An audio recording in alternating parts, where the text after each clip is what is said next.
Saudara-saudara, di dalam Alkitab kita menemukan satu dosa yang dikatakan dosa yang tidak bisa diampuni, yaitu dosa menghujat Roh Kudus, seperti yang tercatat di dalam Matius 12 ayat 31 dan 32 yang berbunyi, "Sebab itu aku berkata kepadamu, segala dosa dan hujat manusia akan diampuni, tetapi hujat terhadap Roh Kudus tidak akan diampuni.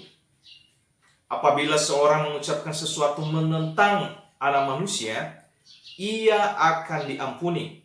Tetapi jika ia menentang Roh Kudus, ia tidak akan diampuni. Di dunia ini tidak, dan di dunia yang akan datang pun tidak." Nah, seperti apakah dosa menghujat Roh Kudus itu? Saudara, secara umum dapat didefinisikan bahwa dosa menghujat Roh Kudus itu adalah suatu penghinaan secara sengaja. Tidak sekedar hanya menghujat karena ketidaktahuannya, melainkan karena ia memang mempunyai hati yang jahat dan tidak pernah berbuat kebenaran.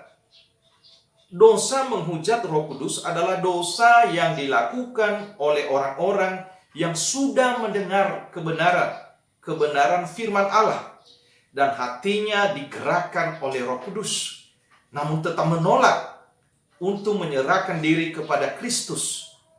Bahkan memfitnah bahwa karya Allah tersebut adalah sebagai pekerjaan iblis dengan Beelzebul, penghulu setan. Pertanyaannya, mengapa tidak dapat diampuni? Ini berkaitan dengan pekerjaan Roh Kudus yang dicatat di dalam Yohanes 16 ayat yang ke-8. "Dan kalau ia datang, ia akan menginsafkan dunia akan dosa, kebenaran, dan penghakiman." Itu berarti kesadaran akan dosa adalah karya Roh Kudus. Tanpa Roh Kudus bekerja, tidak mungkin orang menyadari ia telah berdosa. Disinilah persoalannya. Jika seseorang menghujat Bapa, maka Roh Kudus akan menginsafkan sehingga menyadari dan mengakui dosa-dosanya.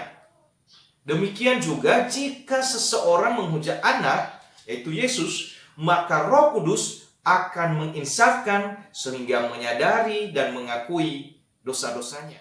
Tetapi jika seseorang menghujat Roh Kudus, menganggap bahwa pekerjaan Roh Kudus sebagai pekerjaan iblis, meski secara intelektual tahu bahwa itu pekerjaan Roh Kudus, maka Roh Kudus tidak akan menginsafkannya, sehingga ia tidak pernah sadar bahwa ia berdosa dan karenanya hukuman akan dijatuhkan kepadanya.